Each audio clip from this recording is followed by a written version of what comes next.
ರಥಸಪ್ತಮಿ. ರಥಸಪ್ತಮಿಯನ್ನು ಸೂರ್ಯದೇವನ ಆರಾಧನೆಗಾಗಿ ಮೀಸಲಿಡಲಾದ ದಿನವಾಗಿದೆ.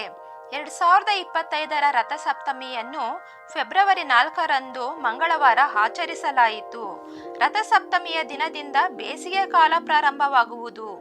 ಈ ದಿನವು ರೈತರಿಗೆ ಸುಗ್ಗಿಯ ಆರಂಭವನ್ನು ಸಂಕೇತಿಸುತ್ತದೆ. ಸನಾತನ ಧರ್ಮದಲ್ಲಿ ರಥಸಪ್ತಮಿ ಹಬ್ಬಕ್ಕೆ ವಿಶೇಷ ಮಹತ್ವವನ್ನು ನೀಡಲಾಗಿದೆ. ನಂಬಿಕೆಗಳ ಪ್ರಕಾರ ಈ ದಿನದಂದು ಸೂರ್ಯನ 7 ಕುದುರೆಗಳು ಅವನ ರಥವನ್ನು ಎಳೆಯಲು ಪ್ರಾರಂಭಿಸುತ್ತವೆ. ರಥಸಪ್ತಮಿಯ ದಿನದಂದು ಸೂರ್ಯದೇವರು ಇಡೀ ಪ್ರಪಂಚದ ಜ್ಞಾನವನ್ನು ಹೆಚ್ಚಿಸಲು ಪ್ರಾರಂಭಿಸಿದರು ಎಂದು ಹೇಳಲಾಗುತ್ತದೆ. ಆದ್ದರಿಂದ ಈ ದಿನವನ್ನು ಸೂರ್ಯದೇವರ ಜನ್ಮದಿನವೆಂದು ಆಚರಿಸಲಾಗುತ್ತದೆ. ಈ ದಿನ ಸೂರ್ಯನನ್ನು ಪೂಜಿಸುವುದರಿಂದ ವಿಶೇಷ ಫಲಗಳು ದೊರೆಯುತ್ತವೆ ಎಂಬ ನಂಬಿಕೆ ಇದೆ. ಪ್ರತಿ ವರ್ಷ ಮಾಘ ಮಾಸದ ಶುಕ್ಲ ಪಕ್ಷದಂದು ಬರುವ ಸಪ್ತಮಿ ದಿನದಂದು ಸೂರ್ಯದೇವನಿಗೆ ಪ್ರತ್ಯೇಕ ಪೂಜೆ ಮಾಡಲಾಗುತ್ತದೆ.